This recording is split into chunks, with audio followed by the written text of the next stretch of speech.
Hi and welcome my channel. Sunday మీ ఇంట్లో special ఏంటి? మా ఇంట్లో అయితే చేపల పులుసు అనమాట. చాలా రోజుల తర్వాత మా బావ అయితే చేపలు తెచ్చాడనమాట. దీన్ని అయితే నా స్టైల్లో చేసి చూపిస్తాను, మీరు ఒకసారి ట్రై చేయండి.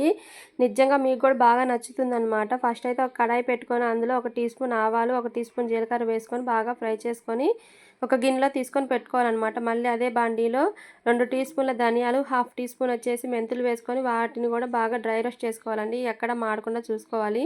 వీటిని కూడా ముందుగా మనం తీసుకున్న ఆవాలు జీలకర్రలో కలిపేసి పక్కన పెట్టుకోవాలి. అదే కడాయిలో 4-5 టీ స్పూన్ల నూనె వేసుకొని 2 ఉల్లిపాయలు, 2 పచ్చిమిర్చి, ఒక కరివేపాకు రెబ్బ వేసుకొని బాగా ఫ్రై చేసుకోవాలి.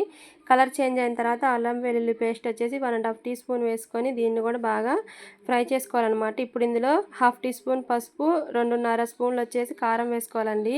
ఇప్పుడైతే నేను మీతో ఒక విషయం అయితే షేర్ చేసుకుందాం అనుకుంటున్నానండి. ఇంతకుముందు 4-5 సార్లు ఒకే వీడియోని అయితే కంటిన్యూగా చూశానమాట. అదేంటంటే ఒక డాక్టర్ వచ్చేసి బయట దొరికే ప్యాకెట్ ఆయిల్స్ అయితే వాడొద్దు, దయచేసి మనం గానుగ దగ్గర తెచ్చుకునే నూనెనే వాడితే మంచిదని చెప్తున్నారు. కానీ దాన్ని అయితే ఎవరు పట్టించుకోవట్లేదండి. ఆయన అయితే నిజంగా ఏడ్చేశాడు కూడా. నిజమే కదండి, ఆయన చెప్పేది మంచి మాటే కదా.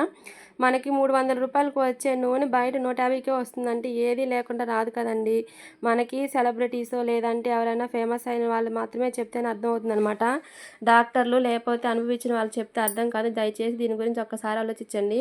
ఇప్పుడు వచ్చేసి మనకి అల్లం వెల్లుల్లి పేస్ట్, కారం బాగా ఫ్రై అయిన తర్వాత దీంట్లో మనం ముందుగా కొంచెం చింతపండు, ఒక టమాటాకాయ మొత్తం కలిపి బాగా పిసుకొని ఆ గుజ్జునైతే పోసుకొని ఉడకబెట్టాల్సిన అవసరం లేదండి. అందులో ఇంక డైరెక్ట్గా మనం ముందుగా క్లీన్ చేసుకున్న చేపలను వేసి ఒక 10 మినిట్స్ అయితే బాగా మరగనివ్వాలి. మరిగిన తర్వాత ఇందులో మనం ముందుగా ఫ్రై చేసుకున్న ఆవాలు, జీలకర్ర, ధనియాల పౌడర్ని వేసుకొని ఇంకొక 5 నిమిషాలు మనం పక్కన సిమ్లో పెట్టేస్తే చూసారు కదా, మనకి చేపల పులుసు అయితే ఈ విధంగా రెడీ అయిపోతుంది. నిజంగా టేస్ట్ అయితే చాలా బాగుంటుంది.